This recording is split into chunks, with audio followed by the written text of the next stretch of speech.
Senior year in my town isn't measured in seasons, it's measured in envelopes. All autumn and winter, we mark the calendar not by holidays, but by decision dates. The fat envelopes mean hope fulfilled. The thin ones mean you're back to the drawing board. And the emails? Those are the Russian roulette of notifications, your future in a subject line. For me, everything hinged on Bellwood University. It wasn't just my dream school, it was the dream school. The kind of place guidance counselors talk about like it's a fabled city. Tight-knit liberal arts, award-winning fine arts department, scholarships for first-generation students. It toured the campus last fall and felt something uncoil inside me. The brick buildings felt like they'd been there forever, the art studios glowed with natural light, and the admissions rep had leaned forward, eyes warm, when I mentioned my portfolio. "You'd be a great fit here," Shed said. It was one sentence, but had been feeding off it for months. Every day after school, I'd walk home, drop my bag in the hallway, and go straight to the mailbox. The rusty hinge squealed like it was mocking me. Sometimes I'd find nothing but junk mail and bills.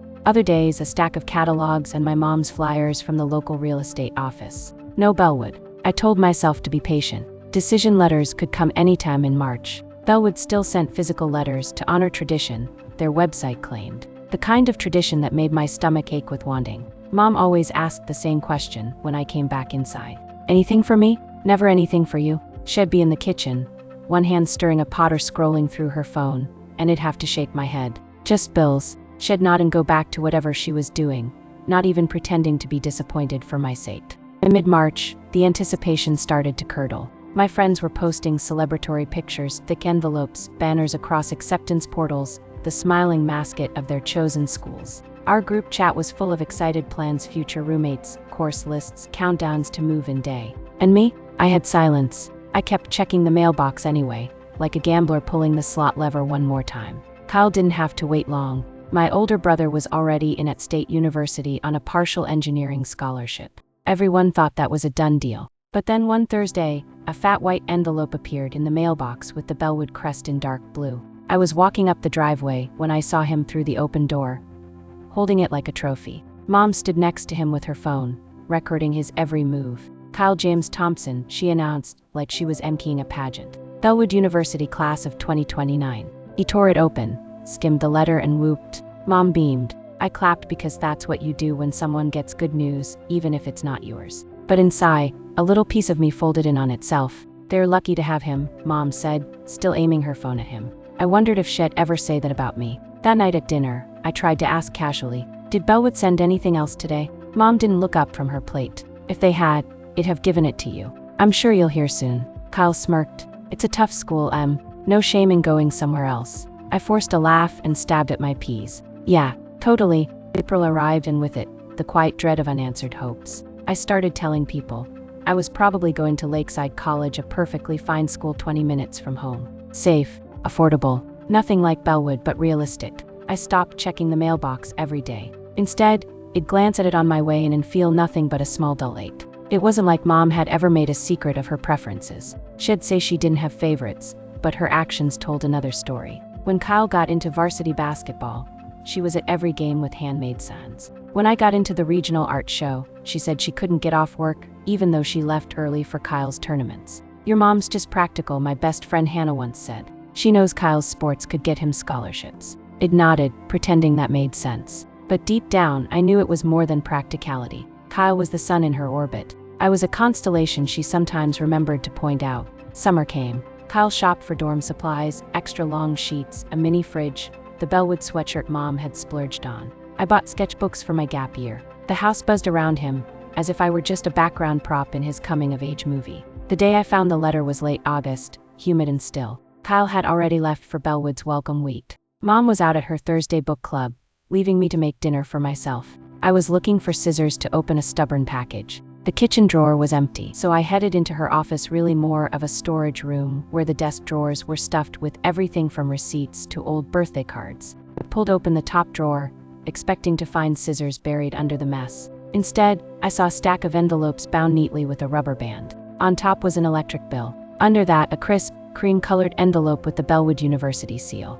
My name was on it, Emily Thompson. Postmarked March 18th. I froze. The rubber band snapped easily under my fingers. The envelope was still sealed, the flap unbroken. My breath went shallow. My name looked strange, like it belonged to someone else. The kind of someone who might been allowed to open this on time. With shaking hands, I tore it open. Dear Emily, congratulations. It is my pleasure to offer you admission to Bellwood University's class of 2029. I stopped there. My eyes blurred, my knees went weak. I sat down hard in Mom's desk chair, the rest of the words swimming past me. Merit scholarship for years, full tuition, we can't wait to welcome you to campus. The paper felt heavy in my hands. My mind raced backwards over the past 5 months, the mailbox checks, the slow dawning disappointment, Kyle's smug encouragement to aim lower. And the whole time, this letter had been sitting here, sealed, hidden. In our house, there was only one person who handled the mail. I stared at the date, March 18th. That was before Kyle's acceptance even came. Before he'd even applied to transfer his application from state to Bellwood.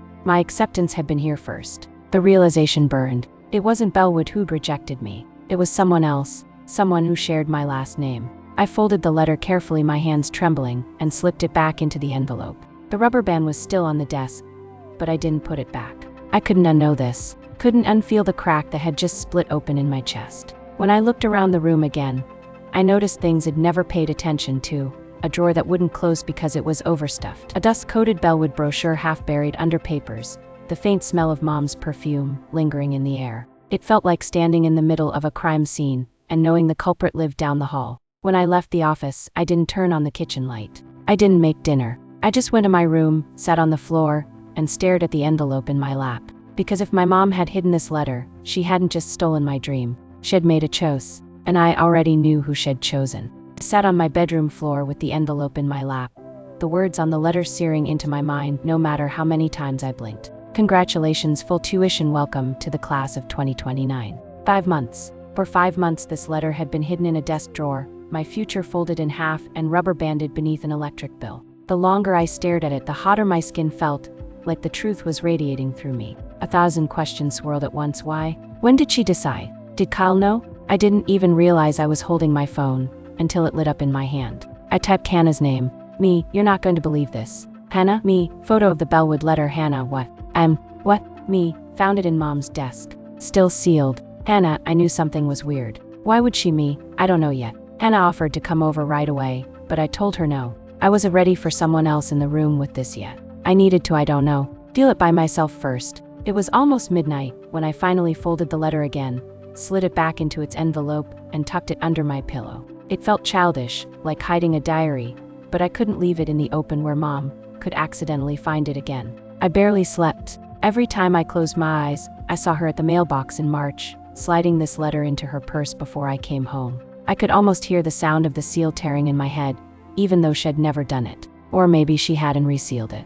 The image of her holding Kyle's Bellwood letter, smiling for his acceptance video, played over and over. Only now it wasn't pride I saw on her face. It was calculation. The next morning, I heard her in the kitchen making coffee. The smell was sharp, bitter. I put the letter in my backpack before I went downstairs. She was scrolling her phone, the news humming from the little radio on the counter. Morning, she said without looking up. Morning, I answered. My voice came out flat. I poured cereal. The clink of the spoon in the bowl felt loud. She finally looked up. You okay? Yeah, I said then immediately. Did you check the mail back in March? Around the 18th. Her gaze flickered, just for a second. I check the mail every day, Emily. Why? I watched her pour more coffee, the steam curling between us. No reason, I lied, but I knew she'd noticed my tone. Mom could smell suspicion like smoke. That afternoon, I went online and searched Bellwood University student directory. It was mostly locked, but there was a public find a student feature. I typed in Kyle Thompson. There he was, Kyle Thompson, engineering class of 2029. Bellwood email, Bellwood mailing address. I stared at the screen until my eyes blurred. He wasn't just there for a semester. He was there for the full ride. The scholarship that had been mine. That night, I pulled Hannah into a video call and showed her everything, the letter, the directory listing, the postmark date. Oh my God, she said, covering her mouth. This isn't just favoritism. This is like criminal. I laughed bitterly. What am I supposed to do? Call the cops? Hi, my mom stole my future and gave it to my brother. You could call Bellwood. The thought twisted in my stomach. And say what? That I'm the real Emily Thompson? Even as I said it, the idea planted itself in the back of my mind. I avoided Mom the next day, staying in my room and pretending to work on sketches. But avoiding her wasn't the same as forgetting. Every time I heard her footsteps in the hall, I felt the envelope under my pillow like a heartbeat. Finally, by the 3rd day, I couldn't take it anymore. She was folding laundry in the living room, the TV on low. Kyle's Bellwood sweatshirt was on top of the pile. Can we talk? I asked. She glanced up, smiling faintly. Of course. I pulled the envelope from my backpack and set it on the coffee table between us. Her hand stilled. I found this in your desk, I said. Still sealed. Postmarked March 18th. For a long moment, she didn't speak. Then she sighed, like it brought up something tiresome. Emily, I got in, I said, my voice sharp. Full tuition scholarship. And you hid it. She set the sweatshirt aside. I didn't hide it. I just didn't give it to you. I stared at her. That's the definition of hiding it. You have to understand, she said, leaning forward. Kyle needed this more than you did. My mouth fell open. Are you serious? I earned this. They wanted me. You would have been miserable there, she said. Too far from home, too competitive. Lakeside is better for you. My voice rose. Better for me, or better for you? Her expression hardened. Watch your tone, Emily. I did what was best for the family. For a moment, all I could hear was my own breathing. What does that even mean? I asked finally. It means, she said slowly, that Kyle's future benefits everyone. Engineering is stable. Art is nice, but it's not a career. It wasn't just the dismissal of my work that hurt. It was the ease with which she said it, like she'd rehearsed this speech months ago. I thought about telling her right then that I'd seen the student directory, that I knew Kyle was already at Bellwood. But something in me wanted to hold that card close. Instead, I said, I want my letter back. She hesitated, then pushed it toward me. It's yours. Keep it if it makes you feel better. But the decision's done. She picked up the laundry again like we'd just been talking about the weather. In my room that night, I reread the letter over and over. The paper was already softening at the folds. When my phone buzzed, I almost didn't check it. But it wasn't Hannah, it was Kyle. Kyle, heard you found out. Don't make this a big thing. Me, you knew? Kyle, Mom told me you'd be fine. Lakeside's good. Me, that's not an answer. Kyle, please just don't mess this up for me. I stared at his messages until the screen went dark. The next morning, I opened my email to find something unexpected. A message from Bellwood Admissions. Subject, status inquiry. Hi Emily, we received a message earlier this year indicating you would not be attending Bellwood. We just wanted to confirm your plans and wish you the best if you've chosen another institution. There was no signature from me, but someone had written back for me. I gripped my phone so hard my fingers ached. My mom hadn't just hidden the letter, she had pretended to be me. And suddenly, I wasn't thinking about confrontation. I was thinking about proof. When I was a kid, Mom kept all the important papers in a blue metal lockbox in her closet. Birth certificates, car titles, vaccination records, things she said couldn't be trusted in a filing cabinet. I used to think that meant she was careful, responsible. Now, I wondered if it had always been about control. Bellwood email sat on my screen like a dare. We received a message earlier this year indicating you would not be attending Bellwood. Someone had answered for me. Someone had decided my no without even asking if I wanted to say yes. I reread the message until my eyes stung. The date of their original outreach wasn't in the email, but I could guess sometime after March 18th. After the letter arrived but before Kyle's acceptance was posted all over Facebook. My hands itched to reply immediately. Actually, I never sent that. I want in. I want my spot. I want my scholarship back. But Bellwood was a machine of deadlines and processes. April was commitment month. May was orientation prep. August was move-in. It was late August now. My place was already filled with Kyle. I slid my chair back and looked around my room. The letter was still on my desk where I'd left it the night before.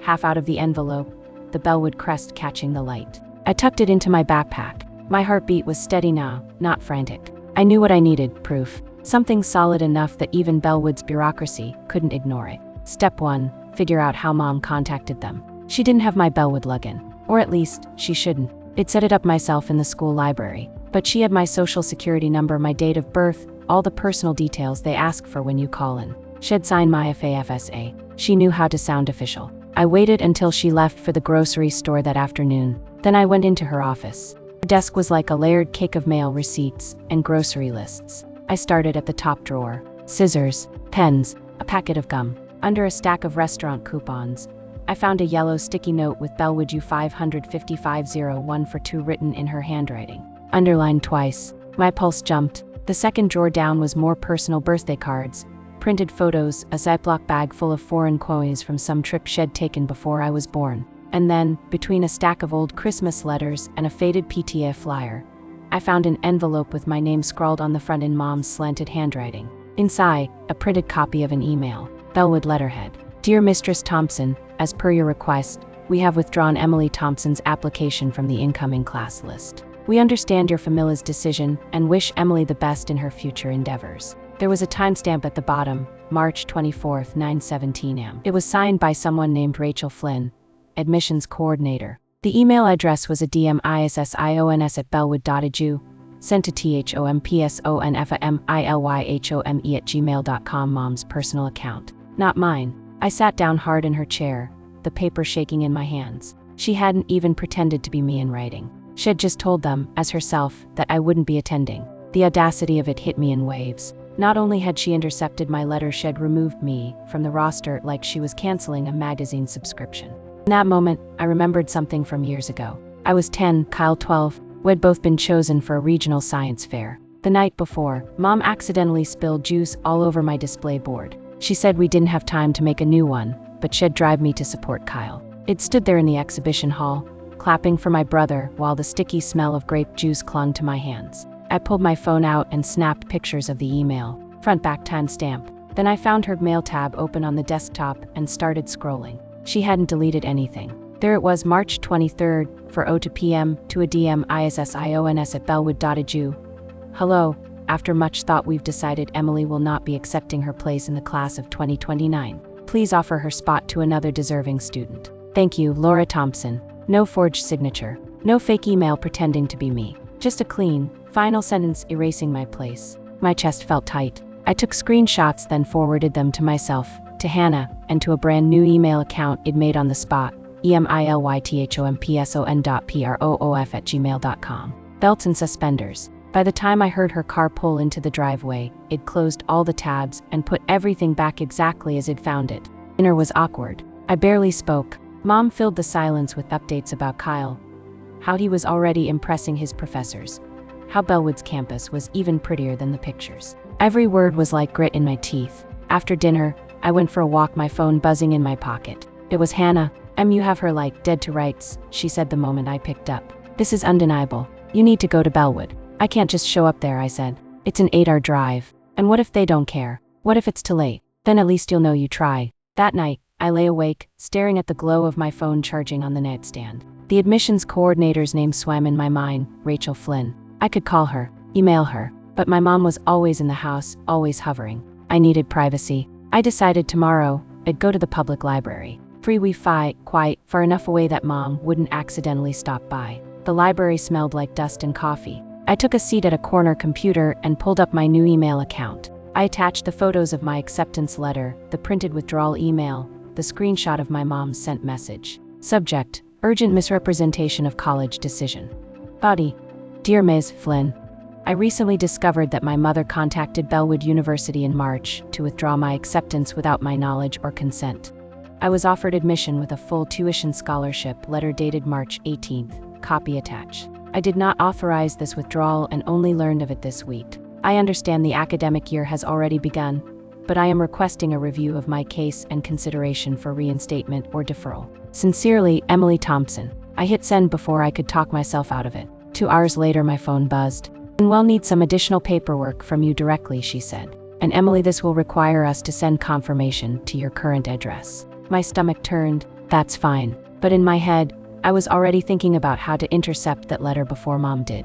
We hung up and I sat in the quiet of my room, adrenaline still pumping. I had a path back to Bellwood, a real one. But to take it, I'd have to keep it secret from the person who'd stolen it from me once already. That night, I came home to find Mom in the kitchen, a pot of pasta boiling. "You were out late," she said without turning around. "Library," I replied. The lie slid out smooth. She finally looked at me. "You've been acting cagey. Is there something you want to tell me?" I held her gaze. "No." She searched my face for a moment, then went back to stirring. "Good, because we don't need any more drama this year." In my pocket, my phone buzzed an email from Bellwood confirming my deferral form had been received. I excused myself, went upstairs and closed my door. I had proof. I had a plan. And for the first time in months, I had something my mom didn't. But when I opened my laptop to check the form, a new email popped up.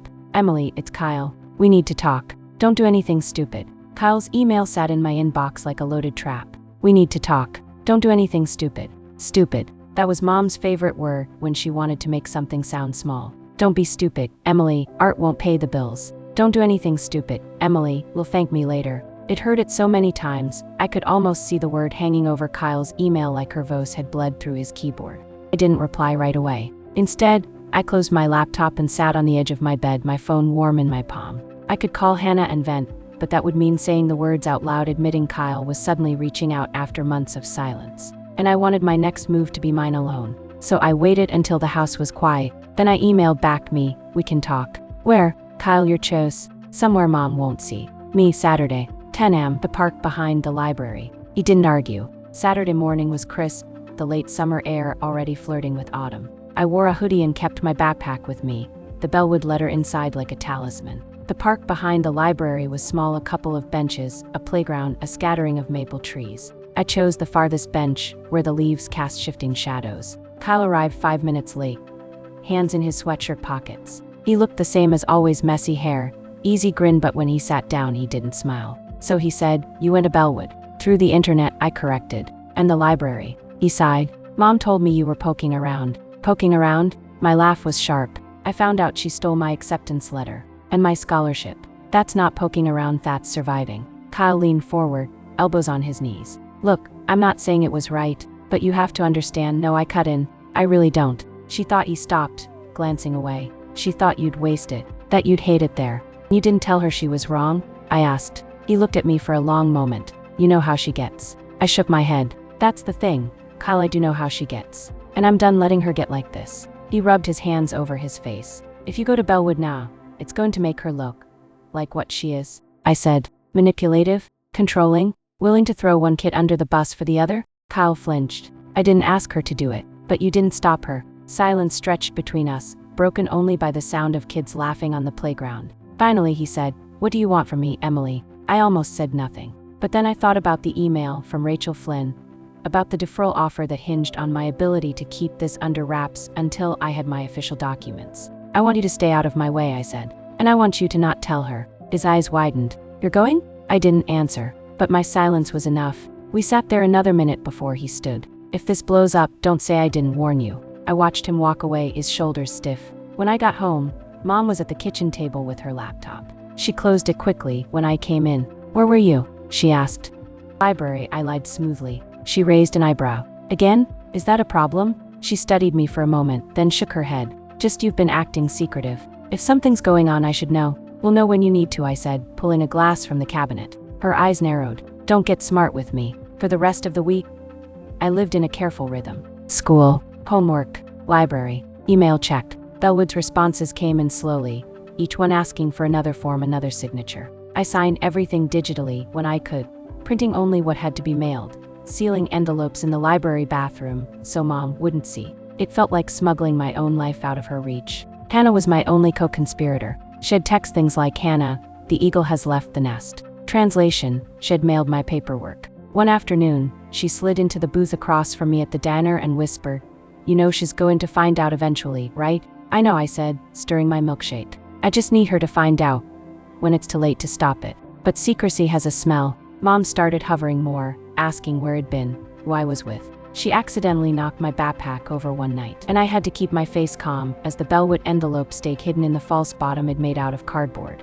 Friday, the tension was a living thing in the house. That night, I was in my room when I heard her voice in the hallway. Low, urgent. "You need to tell me what she's doing," she said. Kyle's reply was muffled. "I told you, it's nothing. She's up to something. I can feel it." I sat frozen on my bed, listening to the silence that followed. Then Kyle's voice, sharper now. "Maybe if you'd been honest with her in the first place, watch yourself," Mom cut in. A door shut, I guessed. The hallway went quiet. The next morning Mom made pancakes, like she did when she wanted to pretend nothing was wrong. We ate in silence. Halfway through, she set her fork down. "Emily," she said, "if there's something you need to tell me, now's the time." I met her gaze. "I can't think of a single thing." Her smile didn't reach her eyes. "Good, because secrets have a way of getting out." Later that day, an email from Bellwood landed in my inbox. "Emily, we've processed your deferral. Your welcome packet will be mailed to your home address next week. Please let us know if you prefer to have it sent elsewhere."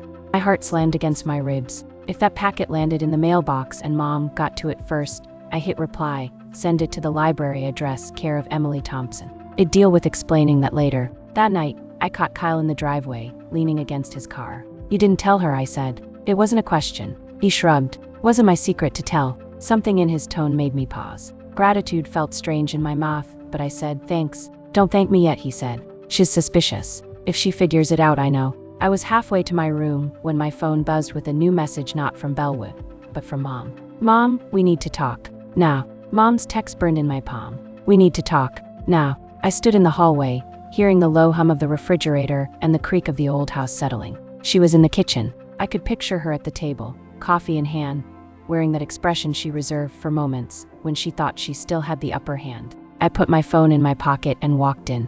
She didn't look up right away. When she did, her eyes were cool. "Sit." I stayed standing. "What is it?" Her lips thinned. I talked to Kyle. Of course she had. "And?" She leaned back, folding her arms. "He says you've been hiding something from me. Something about Bellwood." My heart kicked hard in my chest. I'd rehearsed this moment, but the reality was heavier, sharper. "And if I have? Then I want to hear it from you," she said. "Before I hear it from someone else." I almost laughed. "You mean before you lose control of the story?" Her gaze sharpened. "Emily, no," I cut in. "You want to know? Fine. I found my acceptance letter. The one you hid in your desk for 5 months. I know you told Bellwood I wasn't coming. I know you handed my spot and my scholarship to Kyle." Her jaw tightened. "I did what was best for the family I finished for her." "Right. And by family, you mean Kyle." She slammed her coffee cup down hard enough to make it slosh. "Don't make this about favorites." "It's always been about favorites," I said. "You just finally admitted it on paper." Her silence was worse than shouting. She stared at me like she was measuring how much I already knew. "What are you planning, Emily?" "I'm planning to go to Bellwood next year," I said. "They've offered me a deferred start. I've already accepted." Her eyes flashed. "You what?" "I accepted. Without your permission. Without your input. Without you." For a moment, I thought she might actually get up from the table and grab my phone, like she used to when I was 14, and she didn't like who I was texting. But she stayed seated, her fingers curling tight around her coffee cup. "Do you have any idea what this will do to this family?" she asked. "I do," I said. "It'll finally make it mine." She stood then, slow and deliberate. "If you walk out that door to Bellwood, don't expect help from me. No money, no calls, no visits." The words landed with less force than I expected. Maybe because I'd already been living like I didn't have her help. "They'll manage," I said. Her mouth twisted. "You think you know everything. I know enough." We stared at each other, the air between us brittle as glass. Then she said, quieter, "Kyle will be crushed." That almost made me laugh. "Kyle will be fine. He always is." I left her standing there and went to my room. My hands shook as I closed the door,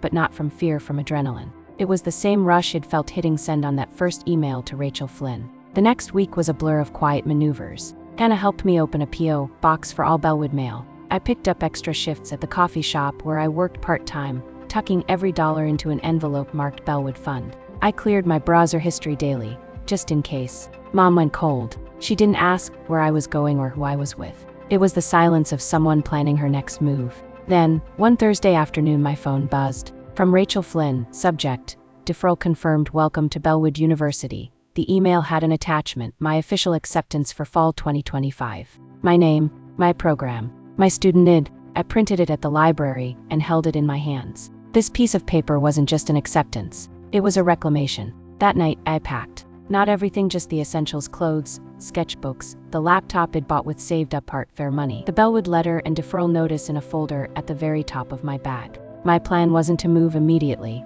but to go stay with Hannah until fall semester started. Distance was the only way to keep Mom from finding a way to sabotage me again. Kyle caught me in the driveway as I was loading my bag into Hannah's car. "You're really doing this?" he asked. "Yes." He nodded, hands in his pockets. "She's going to make it hell." "She's been making it hell," I said. "I'm just leaving before she can lock the door." He hesitated, then pulled something from his hoodie pocket, a folded piece of paper. "You might need this." I unfolded it. It was a printout of his own Bellwood schedule. In the corner, he'd scribbled, "Rachel Flynn, office 204, admin building." At her place, I set my bag down in the spare room and took a deep breath. The air felt different here, lighter, like it wasn't pressing me into the floor. I texted Rachel Flynn, "Address change confirmed. It'll be ready for fall 2025. Her reply came almost immediately, "We're excited to have you, Emily." That night, lying in the unfamiliar bed, I thought about the day in March when the letter had first arrived at my house. I imagined an alternate version of myself, the one who opened it on time,